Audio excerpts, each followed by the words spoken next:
కరీంనగర్ అక్కా చెల్లెలందరికీ నేను దండం పెట్టి మీ కాళ్ళు మొక్కి మీకు పాదాభివందనం చేసి చెప్తా ఉన్నా. ఎందుకు చెప్తున్నా ఈ మాట అంటే, ఇంట్లో పిల్లగాని ఎట్లా సాస్తారో మొక్కను కూడా పిల్లగాని పేరు మీద ఒకటి అట్లా సాదాలి. ఎందుకంటే పిల్లలను మనం ఎంత పెంచి మనం కష్టపడి వాళ్ళని చదివించి ఎంత ధనం వాళ్ళకి ఇచ్చినా కూడా వాళ్ళు బతికే పరిస్థితి కూడా దాంతోపాటు ఇవ్వకపోతే అది లాభం లేదు. ఆ ధనం ఉపయోగం కాదు. మనం ఇచ్చే ఆస్తి ముఖ్యం కాదు. ఆ ఆస్తిని అనుభవించేటువంటి వాతావరణం, పర్యావరణం, అవకాశం ఉంటేనే మనం పిల్లలను నిజంగా మంచిగా పెంచినట్టు. లేదంటే వాళ్ళ జీవితాలు వ్యర్థమవుతాయి. ఈ మొక్కలు పెట్టుడు అనేది ఎవరిదో వేరే వాళ్ళ పని కాదు, మన సొంత పని, మన ఇంటి పని. మనకు అడుగడుగులో ఈ మొక్క మన జీవితంతో పెనవేసుకున్నది. పుట్టినప్పటి నుంచి మనం ఊయల కూడా కర్రతోనే తయారవుతుంది. చివరికి చచ్చినాడు మనను మోసే పాడే కూడా కర్రతోనే ఉంటుంది. పుట్టిన కాడి నుంచి చచ్చేదాకా మనకు ఆలంబనగా మనతో పాటు ఉండేటువంటి చెట్టును చాలా అపురూపంగా పెంచవలసిన బాధ్యత మన మీద ఉన్నది. నేను ఒక మాట చెప్తా ఉన్నా ఈరోజు కరీంనగర్ గడ్డ మీద నిలబడి. వాతావరణ శాఖ వాళ్ళు చెప్పిన దాన్ని బట్టి రేపటి నుంచి మొదలుకొని 25వ తేదీ వరకు అద్భుతమైన వర్షాలు పడతాయని చెప్పి 10 రోజుల పాటు చెప్తా ఉన్నారు. చాలా సంతోషం. తప్పకుండా పడతాయి. ఎందుకంటే ప్రకృతి ఎక్కడైతే గొప్పగా పూజించబడుతుందో ఆ ప్రకృతి హర్షం వెలిపిస్తుంది, వర్షాన్ని కూడా ఇస్తుంది, హర్షిస్తుంది, వర్షిస్తుంది. కాబట్టి కరీంనగర్ నుంచి ప్రారంభమైనటువంటి ఈ హరితహారం కార్యక్రమం తప్పకుండా ప్రకృతి దీవెనతోని రాబోయే 10 రోజులు అద్భుతమైనటువంటి వర్షాలు కూడా పండి చెరువులు, కుంటలు నిండి వాగు వంకలన్నీ పొంగి భూమిలో తేమ శాతం పెరిగి మనం పెట్టే ప్రతి మొక్క కూడా రక్షించబడుతుందని మనం చేస్తూ ఉన్నాం. రవీందర్ సింగ్ గారు చప్పట్లు కొడతా ఉన్నారు, కమలాకర్ గారు కూడా కొడుతున్నారు, కార్పొరేటర్ మిత్రులు కూడా చప్పట్లు కొడుతున్నారు. నేను ఒక్కటే మాట మిత్రులు మనం చేస్తూ ఉన్నా, ప్రజాప్రతినిధులుగా మనం గెలిచినటువంటి వాళ్ళం నేల విడిచి సాము చేయడం కరెక్ట్ కాదు. ప్రజలకు సేవ అనంటే ఎక్కడో ఆకాశంలో లేదు. మన కరీంనగర్ టౌన్ పచ్చబడాలే అని కార్పొరేటర్లు కనుక అనుకుంటే, ఒక శపథం తీసుకుంటే టౌన్ పచ్చబడదా అని చెప్పి నేను అడుగుతా ఉన్నా. ప్రతి ఇంటి తల్లిని, చెల్లెను, ప్రతి ఇంట్లో ఉండేటువంటి పెద్దలను అందరినీ కూడా బతిమాలి, ఇంట్లో ఎందరున్నారో నేను మంత్రి గారికి, రాజేంద్ర గారికి మనవి చేస్తా ఉన్నా, మేయర్ గారికి, ఎమ్మెల్యే గారికి, ఎంపీ గారికి కూడా మనవి చేస్తా ఉన్నా, దయచేసి ఇంటింటికి రీచ్ అయ్యి, మీ జిల్లా కలెక్టర్ యువకుడు ఉన్నాడు, అధికారులు కావచ్చు, మీ నాయకులు కావచ్చు, మీ కార్యకర్తలు కావచ్చు, కరీంనగర్లో ప్రతి ఇంట్లో ఎంతమంది ఉన్నారో లెక్క తీసి ఏదో ఒక సిస్టమ్ పెట్టి ఎంతమంది ఆ ఇంట్లో ఉన్నారో వాళ్ళ పేరు మీద 5 ఉంటే 5 మొక్కలు, 6 ఉంటే 6 మొక్కలు, 4 ఉంటే 4 మొక్కలు వాళ్ళకి ఇవ్వండి. మీ ఇంటి మనుషుల పేరే పెట్టి వీటిని సాధాలి. మీరు మంచినీళ్ళు ఎట్లా తాగుతారో వీటికి కూడా ఒక మగ్గు నీళ్ళు పోయాలని చెప్పండి. ఒక 2 ఏళ్లలో కరీంనగర్ పట్టణంకి నేను హెలికాప్టర్లో వస్తే చెట్లే కనబడితే తప్ప ఇండ్లు కనబడకుండా తయారవుతుంది. చేద్దామా పని? వినబడతలేదు. తప్పకుండా చేద్దామా? చేద్దామనే వాళ్ళు చేయలేవట్టాలి. ఒకసారి దయచేసి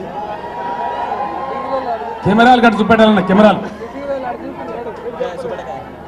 చేయి ఊపుదాం ఒకసారి ఇట్లా. ఓకే కదా? కరీంనగర్ నుంచి ఏ పని ప్రారంభించినా విజయం సాధించినాం.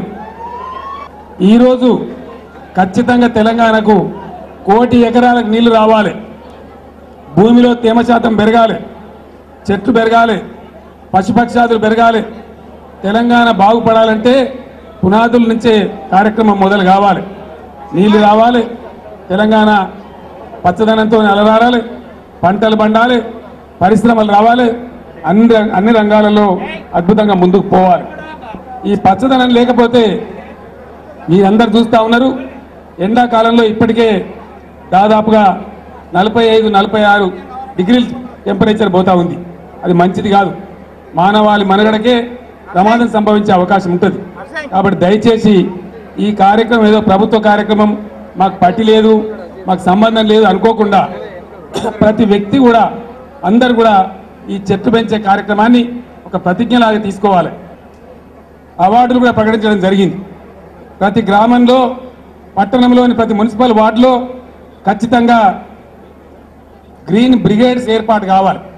ప్రతి ఊరికి ఒక గ్రీన్ బ్రిగేడ్ ఉండాలి. 51 మంది సభ్యులతోని ప్రతి మున్సిపల్ వార్డులో ఒక గ్రీన్ బ్రిగేడ్ ఉండాలి. ఏ వార్డు వాళ్ళు, ఏ గ్రామం వాళ్ళు అక్కడ మొక్కలు తెప్పించేది, మొక్కలు నాటిచ్చేది, వాటిని సాకేది, దాన్ని అంతా కూడా పర్యవేక్షణ చేయాలి. అట్లా చేసే వాళ్లకు 523 సంస్థలకు లేదా వ్యక్తులకు రాష్ట్ర వ్యాప్తంగా అవార్డు ఇవ్వడం జరుగుతుంది. ఈ అవార్డులు ఉత్తమ గ్రామ పంచాయతీ, ఏ గ్రామ పంచాయతీ అయితే ప్రతి జిల్లాకు ఒక గ్రామ పంచాయతీకి వస్తుంది. ఇది 5 లక్షల రూపాయల అవార్డు ఇవ్వడం జరుగుతుంది.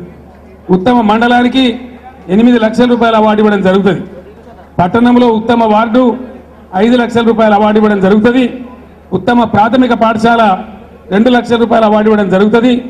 ఉత్తమ ఉన్నత పాఠశాల 2 లక్షల రూపాయల అవార్డు ఇవ్వడం జరుగుతుంది. ఉత్తమ జూనియర్ కాలేజీ, ఉత్తమ డిగ్రీ కాలేజీ, ఉత్తమ సాంకేతిక కళాశాల, ఉత్తమ ప్రభుత్వ శాఖ వీళ్ళకు కూడా తలా 2 లక్షల రూపాయల చొప్పున అవార్డు ఇవ్వడం జరుగుతుంది. అదేవిధంగా ఉత్తమ ప్రజాప్రతినిధి, ఆయన సర్పంచ్ కావచ్చు, ఎమ్మెల్యే కావచ్చు, కార్పొరేటర్ కావచ్చు, ఆయనకు 1 లక్ష రూపాయల అవార్డు ఇవ్వడం జరుగుతుంది. ఉత్తమ అటవీ అధికారికి 1 లక్ష రూపాయల అధికారం ఇవ్వడం జరుగుతుంది. ఉత్తమ గ్రామీణ అభివృద్ధి అధికారికి కూడా 1 లక్ష రూపాయలు ఇవ్వడం జరుగుతుంది. ఇతర ప్రభుత్వ శాఖకు కొంతమంది జరుగుతున్న కూడా ఈ అవార్డు ఇవ్వడం జరుగుతుంది. అటవీ శాఖ మొత్తం నాశనం చేసిన సమైక్య రాష్ట్రంలో ఎట్లా చెరువులు నాశనం చేసిండ్రో అట్లా పచ్చదనాన్ని కూడా నాశనం చేసిండ్రు. మన కరువు కాటకాలు మిగిల్చిండ్రు. ఈరోజు తెలంగాణ మన సొంత రాష్ట్రం కాబట్టి అద్భుతంగా పనిచేయాలి. కరీంనగర్ గడ్డ మీద ఉన్నా కాబట్టి మీకు చాలా తీపి మాట నేను చెప్తా ఉన్నా.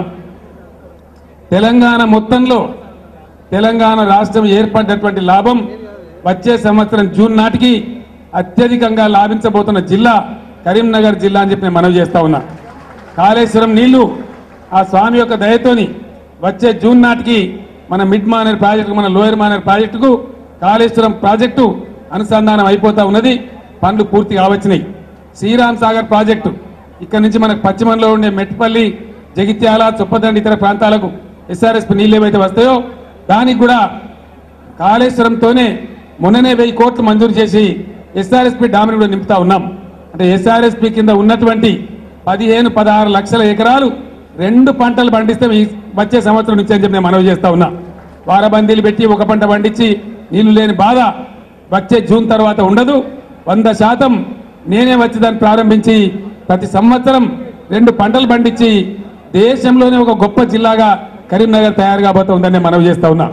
ఆ వెండి నగిషి చిత్రపటాన్ని ఫిలిగ్రీ మెమెంటో వారికి ఇవ్వడం జరుగుతుంది. అలాగే ఈ సందర్భంగా ప్రత్యేకించి మొక్కలను కూడా అందించడం జరుగుతుంది. కాంతి జనితం కరీంనగరం, క్రాంతి భరితం కరీంనగరం, వేడుకైన వెండి నగిషీలకే కాదు పచ్చని వెలుగుల హరితహారానికి కానాచి కరీంనగరం నిరూపిస్తున్నటువంటి సందర్భం. ఈ పచ్చని వెలుగులంతా కూడా రానున్నటువంటి రోజుల్లో మరి ఇందాకనే విజ్ఞప్తి చేసినారు, ఇంట్లో చిన్నపిల్లలను పెంచినట్టుగా